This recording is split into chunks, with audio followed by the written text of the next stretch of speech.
Ilia topuria sure gave Josh Emmett a whooping sent straight from Jesus Christ. Hats off to Josh Emmett for even being able to bear such a beating for 25 minutes. And it's the second weekend in a row where somebody in the main event got absolutely clobbered. And in both instances, actually, the high rate fighter was the one to get hornswoggled. Now, different from last week, here we got to see the young up-and-coming contender absolutely demolish a geezer.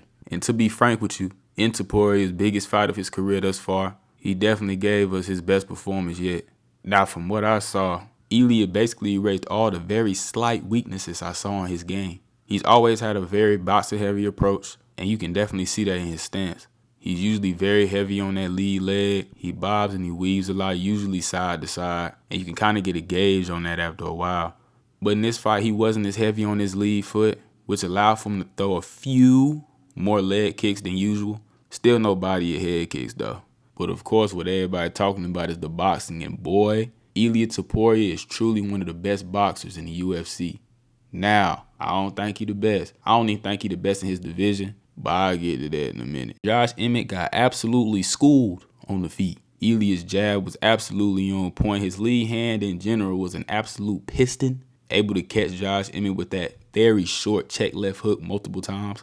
You could tell a vocal point of the game plan was for Ilia to pull back when Josh Emmett would blitz forward and absolutely clobber him with the two. And it worked. For 25 minutes, Josh Emmett was never able to not get hit by that. And the uppercut that we was all waiting for ain't manifested itself till about the 4th or 5th round. It was really just a very patient, methodical, efficient performance from Ilia topuria, which usually he don't do. Now, there were moments where he would overextend, specifically on those hooks and those overhands. Boy, he was spinning as a result of the misses, but for the most part, he ain't really do that too much. And seeing him fight so much more control like that is absolutely terrifying for anybody in the division, because technically he's among the best, but he also does possess the power to put anybody down, knock down more so, because obviously he couldn't get Emmett out of there. And in the 5th round, he displayed some of the wrestling and grappling skill that he's really known for, at least in being that that's his base. The boxing came since he got to the UFC. Now he's just a top-tier hands thrower. And now Ilia's in an interesting position, because now he's got some name power to him. He's been had hype.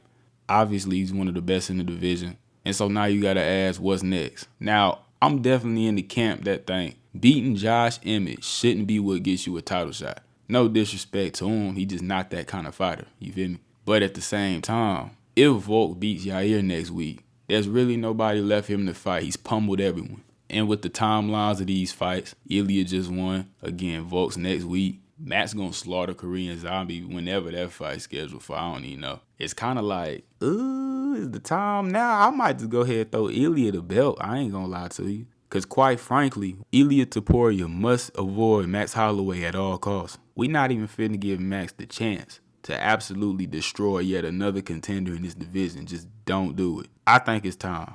I think Ilia loses to Volk too. Obviously, there's a lot of danger there, but as of right now, where Ilia currently stands, I don't see him beating Volk, but I'm still gonna throw him in there with him.